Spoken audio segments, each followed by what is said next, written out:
देखिए, आज का जो अवसर है हमारा शिक्षा में न्याय वाली बात लेकर हम निकले हैं।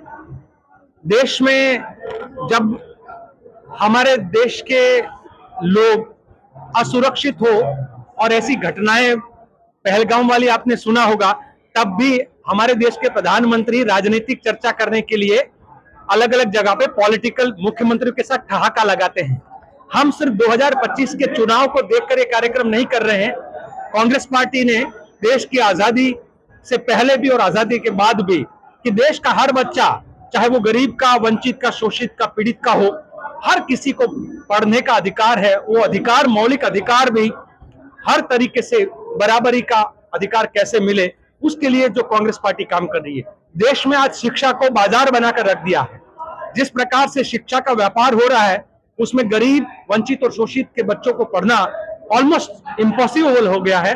तो हम लोग चाहते हैं कि देश के अंदर शिक्षा की, पढ़ाई की व्यवस्था ऐसी हो, और खास करके SC, ST, OBC और जो गरीब जनरल से भी हो, हर किसी के लिए ऐसी मुहैया व्यवस्था करवा दी जाए, ताकि आज के दिन में बिहार में सबसे ज्यादा जो ड्रॉप आउट, पूरे भारत में सबसे ज्यादा ड्रॉप आउट अगर कहीं हो रहा है तो वो बिहार में है। और बिहार का बच्चा पढ़ लिख कर जिसको रोजगार मिलना चाहिए, उसको माइग्रेशन करना पड़ रहा है। वो चाहे गुजरात जाना पड़ रहा हो, दिल्ली जाना पड़ रहा हो।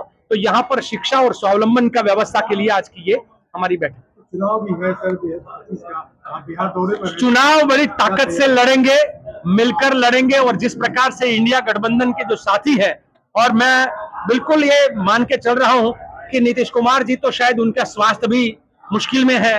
वो राष्ट्रगान के टाइम पे ताली बजाते रहते हैं या बात करते रहते हैं, तो उनको एक मुखौटा के रूप में भाजपा जो इस्तेमाल कर रही है, बहुत जल्दी ये मुखौटा हट जाएगा। भाजपा की वर्तमान की जो स्थिति है, जिस प्रकार से इस देश के मुद्दों को लेकर भाजपा ने आज उसने बिहेव किया है, और अमेरिकी जमादार अपने सर पे बिठा लिया है, और भाजपा जो राष्ट्र की बात करने वाला और अपना एक चेहरा में मुखौटा पहनकर बोलता है देश प्रथम, देश प्रथम, वो देश प्रथम नहीं, व्यापार प्रथम जो हो गया है। और इसके लिए हमको लगता है बिहार के आम जनता भी इस बार इंडिया गठबंधन को जिताकर यहाँ पर सत्ता परिवर्तन की लहर आएगी। ये लहर आप देखते रहिए भाई, वो तो है ही है, वो सरेंडर मोदी है। और ये सरेंडर मोदी का नाम जब हमारे राष्ट्रीय स्तर पे उनको दिया है, उसके कारण है जो लोग अभी तक ये कहते थे घुस के मारेंगे उनको, सवाल यह हुआ कि जब भारत की सेना का मनोबल आसमान पर था, जब भारत की सेना पाकिस्तान में घुसकर पाकिस्तान के आतंकियों को खत्म करना चाहती थी, तो ट्रंप बाबा वहां से अनाउंस कर दिया कि युद्ध विराम, सीज फायर। हमें गर्व होता हमारे देश का प्रधानमंत्री सीज फायर डिक्लेयर करता। जब हमारे देश के प्रधानमंत्री खुद वहां पर किसी और के दबाव में आकर सीज फायर करते हैं, तो उसको सरेंडर नहीं कहेंगे तो क्या कहेंगे? ये भी सवाल है। और मैं गुजरात से हूं, गुजरात में हमने देखा है ये सत्ता का नशा है, न नरेंद्र का है और शाह अमित शाह का है।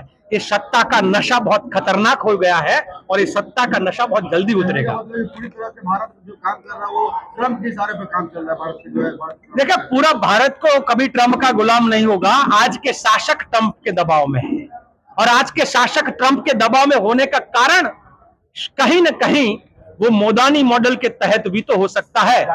मोदानी आप सब जानते हैं, जब मोदी, अदानी और अंबानी ये मिलकर हम दो हमारे दो, मिलकर देश को लूटने दो, तो ये जो उनका जो सोच है, और कहते हैं कि हम चौकीदार हैं, असल में वो भागीदार है।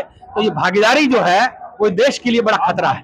पिक्चर कल का मैंने फोटो देखा है राजकोट शहर का, तिरंगा यात्रा निकालने के बाद करीबन वो 70 फीट का तिरंगा रास्ते पर नीचे गिरा हुआ, और उसके ऊपर लोग चढ़ रहे हैं। बड़ा शर्म की बात है। तिरंगा यात्रा, हमारी देश की सेना के हाथ में तिरंगा सबसे ज्यादा सुरक्षित है। ये संघीय और भाजपी तिरंगा को समझ ही नहीं पाएंगे। मैं तो चैलेंज के साथ कहता हूं, अगर तिरंगा यात्रा ही निकाल रहे हो ना, तो भारतीय जनता पार्टी का जहां जहां शासन है, वहां ब्रिज के दोनों किनारे पर भारत माता के हाथ के अंदर आपने गेरुआ पकड़ा दिया है ना, वहां तिरंगा लगवा दिए।